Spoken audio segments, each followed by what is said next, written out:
How's it going, everybody? Thought I'd hop on live again and chat a little bit about what's going on with ME in the world. Sorry, it's a little blurry on this side. My camera's malfunctioning a little bit here. And I want to talk about ME and what's worked for me so far in the last few months, and things that I've done, things that I've discovered, things that I've changed in my routine. I've shared my routine with a lot of people. A lot of people have found success with it. Some people haven't. One thing that I did change is I started taking Visbiome probiotic, and that's really helped my stomach issues a lot. I know a lot of people with ME have stomach issues, and that's one of the things that actually worked for me is Visbiome probiotic. It's really strong, so you don't have to take a lot. The downside is it's pretty pricey, but it works well. Another thing I wanted to discuss is that is CIRS, chronic inflammatory response syndrome, and some doctors out there have found there are a lot of people that have ME also have CIRS, and it's due to the body not being able to flush out biotoxins such as mold and things like that. Now, I used to hear about mold and stuff like that and be like, I don't have any mold in my house. I don't think that's an issue. And I kind of brushed it off, but I dug a little deeper, and it really doesn't take a lot of mold to affect people. And you can take a test, and a gene test that shows if you're genetically predisposed to not being able to flush out biotoxins like that. And if you have that gene and you have any mold, any trace amounts of mold, it can cause a lot of issues. And I highly recommend checking it out and talking to your doctor about it, about the Shoemaker protocol, and seeing what steps you could take. You have to find a doctor that knows about it, that's trained in it. That could be challenging. But look it up, do some research, and see what you find, because I think it's not too difficult to treat, at least in the early stages, and it can help you a lot. I know people that have started the protocol. They basically start taking binders to flush out their system, and they felt a lot better. They still have ME. They still have, a lot of their symptoms that they deal with. But a lot of people, well, not a lot, I've only known a few people that have done it, but from the few people that have done it, they have seen a lot of their symptoms subside and become less severe, although they still have the symptoms. So I don't want a lot of people to think that they're going to do this and then start running marathons and, all these things, but they feel a lot better. And for a disease where any relief is welcome relief, I think a lot of people should look into it. Chronic inflammatory response syndrome. And another thing that I've done is I've been taking milk thistle for detoxing the liver a little bit. My liver enzymes were really high. I started taking milk thistle, and they started to come down.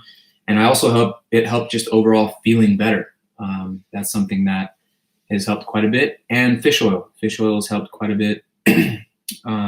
And those are things that I, in other videos, never mentioned, and that I've kind of added over time, that my doctor has helped me add into my long list of supplements and medicines that I take. I still take LDN.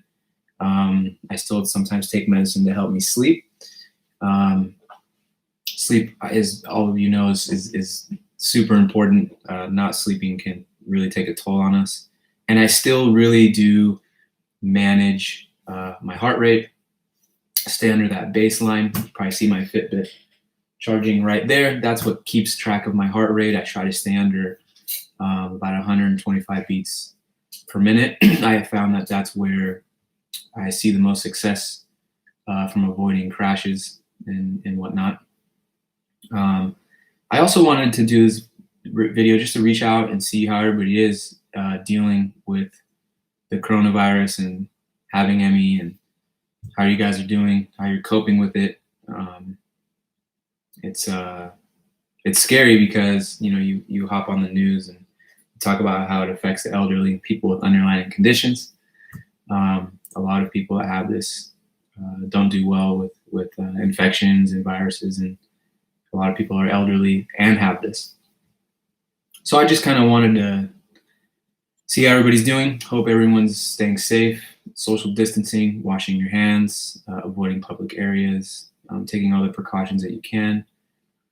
It's crazy times. A lot of my friends lost their jobs, neighbors lost their jobs. Super crazy time. So I hope that you guys are staying safe.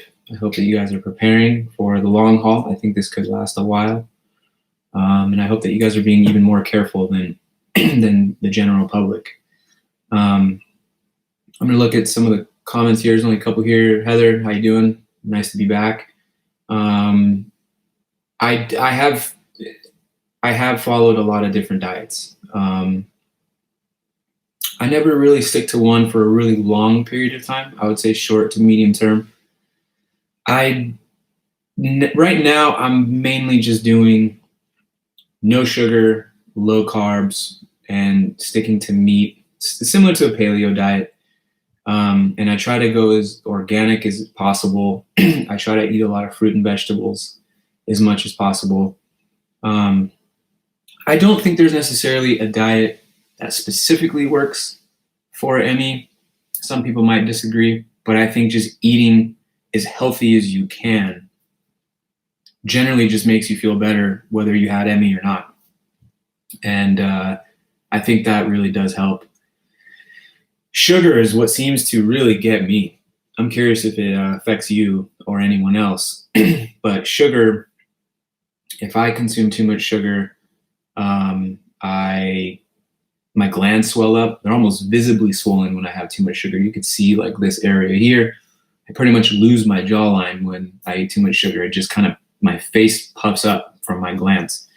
I feel lethargic. So to me, sugar, inflammation, really, foods that cause inflammation is what I try to avoid. Hi, Ruth, out in the UK. I tried to do this live stream a little bit earlier, so here in California, so that people in the UK can participate. Last time it was like 3 in the morning or something in the UK when I did the live stream.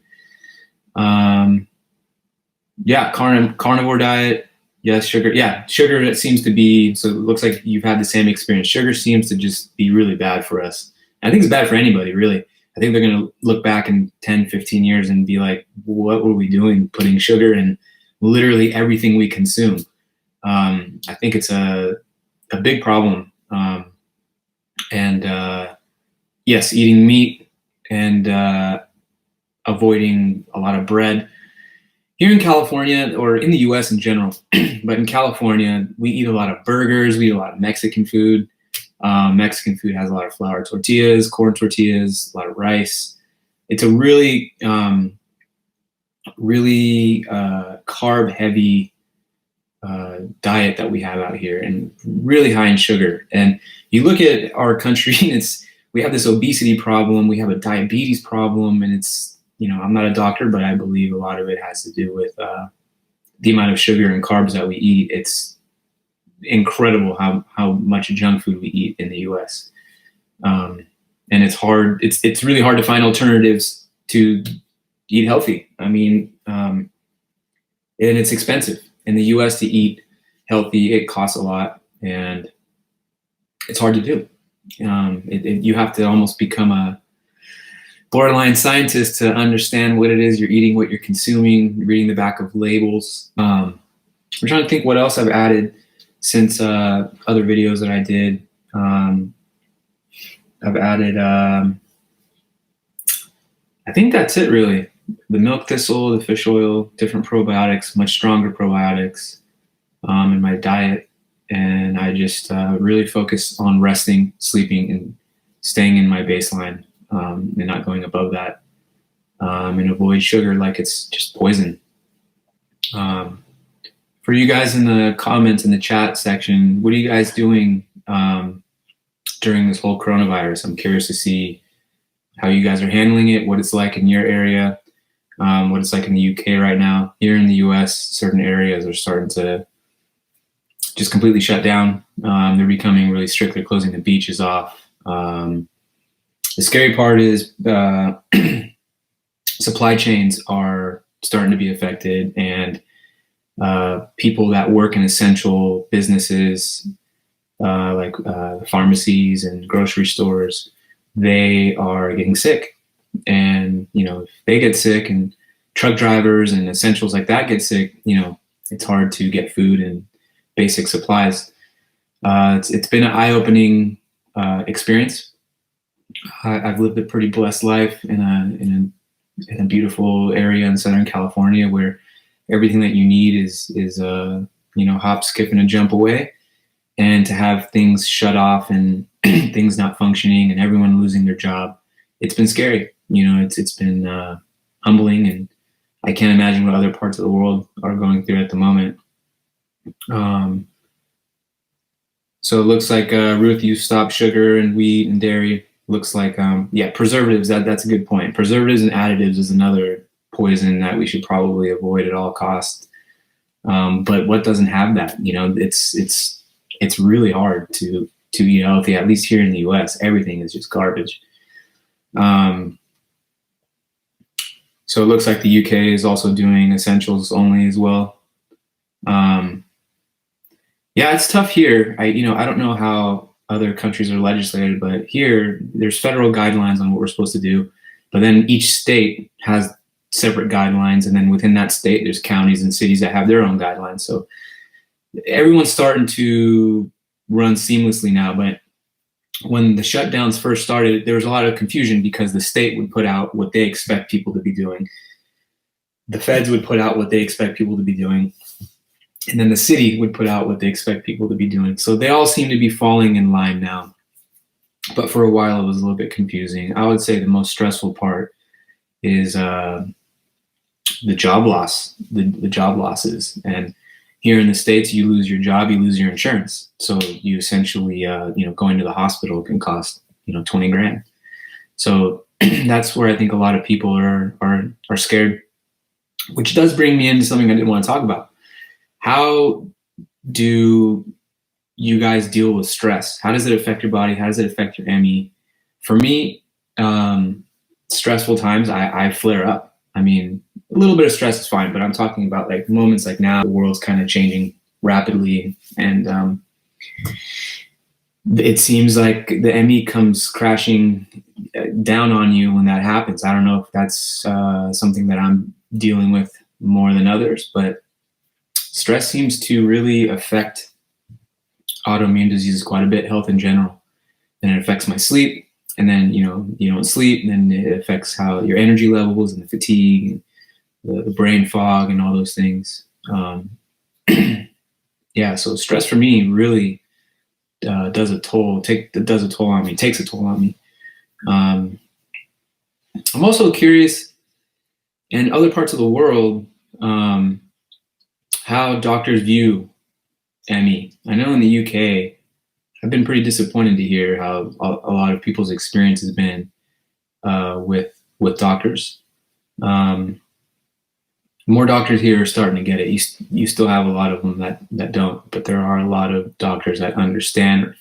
A lot of them aren't necessarily ME literate, but they go, "Oh, you have ME. I don't know a lot about it, but I understand.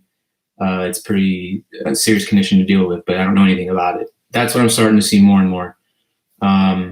But it's there are more doctors that are ME literate. But I look around the world or talk to people from around the world in developed nations, and it just seems like they're years behind as far as ME literacy for doctors, and that's extremely disappointing. And it's 2020, and I can't believe that's still happening. But on the positive side, there's a lot going on, a lot of research going on. I wonder how much of it is being put on hold because of the coronavirus. It seems like all hands on deck. Scientists from different types of research are helping with the coronavirus to come up with an antiviral or a vaccine. So I wonder how much that affects research for ME. I wonder how much it affects the money coming in. The effects of this coronavirus, I think, are going to be felt for many, many years, even if a vaccine comes up and saves the day in the next several months, which is unlikely. I think it'll be we're in for the long haul here. We'll probably see some social and economic changes that are going to be very different than what we're used to, unfortunately. Smoothies, fresh fruit smoothies, they kind of run through me. I love them. I love fruit, but all the fiber in it tends to not agree with me very much, although I still do it, just not as much as I would like. But it's tough. It's tough. It's hard to manage. ME has got to be one of the most complex diseases out there, because, you know, a lot of times I see doctors and they're like, hey, you look like a healthy young man. You look like you're feeling fine. But as people with ME know, that's kind of a trap. We're not fine. And the way that we look isn't always a good indicator of how we're feeling. So it is a very frustrating illness in that sense. But I'm hoping that the stigma is changing little by little. I try to make these videos so that the male side is represented. This does predominantly affect women, and women have their own sets of major hurdles and issues with this illness. But there aren't a lot of men speaking on the men's behalf, showing what it looks like to have ME as a male. I do think women get the raw end of the stick here, because doctors seem to write women off in general, not just with ME, pain management, things like that. Doctors tend to think women are just complaining, or a lot of unfair stuff. But for men, there is a whole separate issues to deal with. As men, a lot of us are, you know, we take care of our family. We're the protectors of our family. Not that women can't be that too, but traditionally, that's what's happened. And when you can't do that, it's frowned upon. You know, if you can't help unload groceries, or you can't do things that, you know, men are traditionally supposed to do, a lot of men just try to power through this illness, and they pay the consequences for it. And it's a unique story that hasn't been expressed much. So I try to hop on here as much as I can for that reason. And that's a good point. Smoothies do have a lot of sugar. That's another thing too. I'm gonna keep these lives somewhat short. It looks like I'm almost on 20 minutes here. I'll hop back on and keep updating you guys. I'm kind of just doing a kind of an update. I'm stuck in a house, somewhat in a quarantine. So I thought it'd be cool to reach out and talk and kind of chronicle what it's like to be dealing with the coronavirus. Ruth, looks like UK doctors don't have much to offer other than, wow, that's pretty shocking and disappointing, to be honest with you. I'm sorry to hear that. I don't understand how the UK is so far behind on this. It's shocking to me that you guys are so far behind on that. Sorry to hear that. Disability attorney. Here's the stigma. People that, at least in the US, people that are getting on disability, there's a lot of people that are weary of people that are lazy or don't want to work, and they're looking for the, you know, free payday or whatever. But when you go from a career where you made, I don't know, 50 times more than what disability is going to pay, I think that's when some attorneys and hopefully some judges understand no one's going to leave a 6-figure job to get paid a tiny fraction of that and live a lifestyle of, you know, living paycheck to paycheck, essentially. That doesn't make any sense. Why would anybody want to do that and, you know, sit around and do nothing? How long have I been sick? I was 22, I think. I'm 37 now. That's hard to believe. So yeah, it's been a while. I was 22 years old when I really started to deteriorate and notice the symptoms of brain fog and fatigue and kind of the classic symptoms. All the other symptoms kind of started to trickle in later. But the fatigue and the brain fog were the first ones that I started to notice I couldn't really work out anymore. So I was like, oh, maybe I'm doing too much. I'm burning both ends of the candle, so to speak. And so I stopped working out and focused more on work and school. I was still in college and working. And then I noticed I couldn't do that. So I quit school and focused on work. I was doing really well at work. And I just said, you know what, I'm just doing too much. I'm going to school. I'm overachieving is how I looked at it. I'm working full time. I'm going to college. I'm working out 3-4 days a week. I'm going out with friends. I'm doing all these things.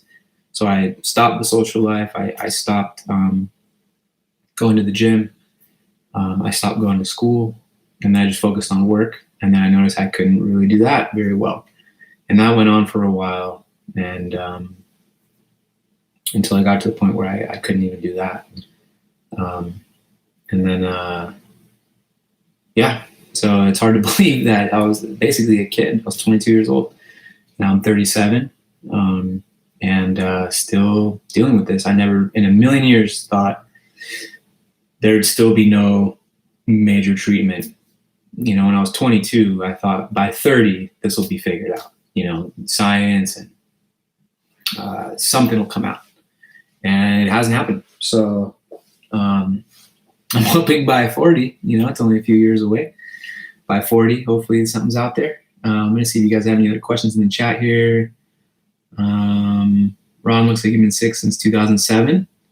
On disability since 2012. Hang in there. Thanks. I'm trying. Looks like you've been sick for a long time as well. I'm sorry to hear that. Yeah, it's tough. I don't know. Ron, are you in the U.S.? How long did it take for you to go through did you get it the first time that you applied? And did you have to appeal all that stuff? Did you have an attorney? Most people that I know that have ME and have the tests to show, like the CPET testing and tilt testing and blood work and just years of doctors' notes from different doctors and specialists, tend to do well. But who knows? It just kind of depends on the judge, if they like you or they don't like you, or, you know, I've heard different things. I've heard people go in there with a variety of tests and they lost, and I've heard people go in there and kind of wing it and won. So just a lot of it depends on your age too. Oh, it looks like you're in Los Angeles. Awesome. I'm in Orange County. I'm not too far from you. Ruth, glad you share your experiences. Oh, thank you. And yeah, the gender thing, it does kind of split this illness in two. I have friends in support groups, women, and they get treated terribly.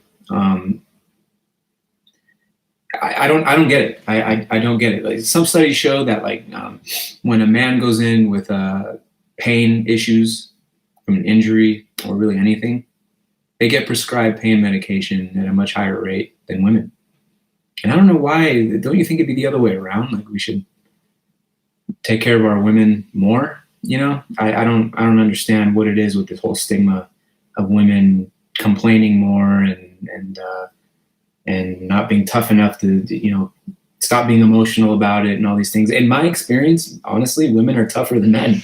When I would catch a flu, I'd be knocked out in bed wanting to go to the hospital. My wife would go to work a day or two later. You know, I don't know. The whole men are tougher than women. I'm not sure that's a real thing. Maybe physically stronger and things like that, but there's a bad stigma with women that is shed onto, or that women have to deal with this illness and many other illnesses. I've heard of women being told, go find a boyfriend and you'll be fine.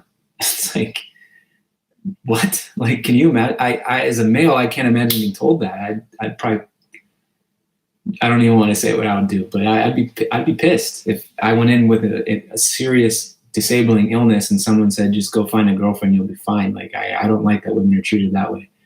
I think it's extremely unfair, and that's a whole nother video in itself. But yeah, as men, I have been told to just kind of, walk it off, essentially.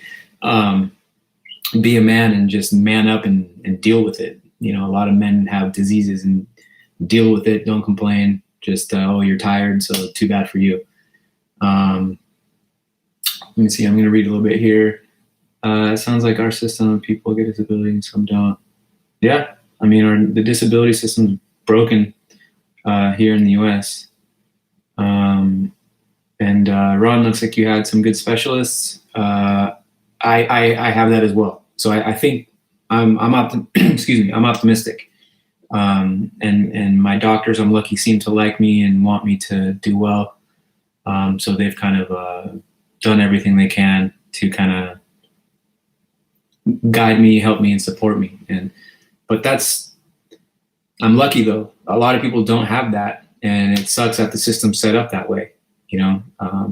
I've developed relationships with some great doctors, and I happen to live in an area where there's really great doctors, Southern California, Orange County area, LA area. Some of the best in the world are here.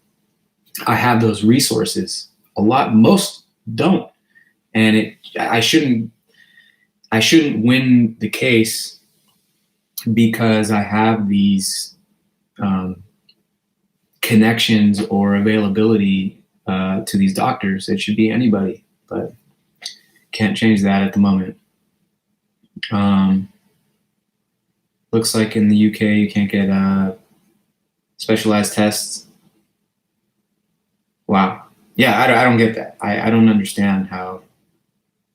I don't understand how the UK is not doing CPET testing and tilt table and natural killer cells, and I don't get it.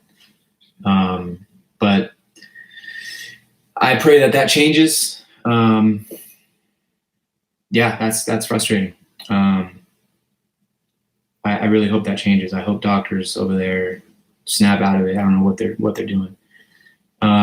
I'm gonna wrap this up. That was 30 minutes flew by. I'm gonna hop back on in a few days and just kind of let people know what I'm doing and how I'm dealing with this shutdown. I'm getting a little bit of cabin fever in here. So I thought I'd make some videos because I'm so bored. My wife and I have been locked in the house for a long time. I hope everybody takes care, and until next time, take care and God bless.